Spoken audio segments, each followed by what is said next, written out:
Comment analyser les gaz du sang artériel en 3 étapes simples? 3 éléments sont à connaître par cœur. 1. Le pH, compris normalement entre 7,38 et 7,42. 2. La PaCO2, donc la pression partielle en dioxyde de carbone, comprise normalement entre 36 et 44 mm de mercure. 3. Le HCO3-, donc les bicarbonates, compris normalement entre 22 et 26 mmol par litre. Tu prends en charge monsieur Mehdi Kaman, un homme de 72 ans qui présente un pH à 7,27, une PaCO2 à 26 mm de mercure et des bicarbonates à 12 mmol par litre. Pour les analyser facilement, utilisons la méthode du Morpion. Commence par tracer une grille avec 3 étages et 3 colonnes respectivement nommées acide, normal et alcalin.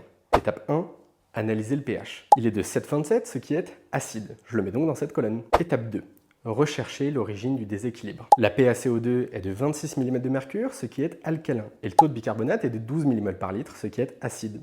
La colonne acide est complète et le bicarbonate est du même côté que le pH. Nous sommes donc face à une acidose métabolique. Étape 3. Rechercher un phénomène de compensation.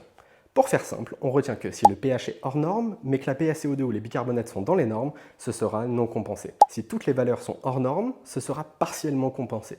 Et si seul le pH est dans les normes, ce sera totalement compensé. Chez M. Caman, puisque toutes les valeurs sont hors normes, son acidose métabolique n'est que partiellement compensée. Dis-moi en commentaire si tu veux une vidéo dédiée à chacun de ces troubles acido-basiques et enregistre la vidéo pour ne plus jamais oublier.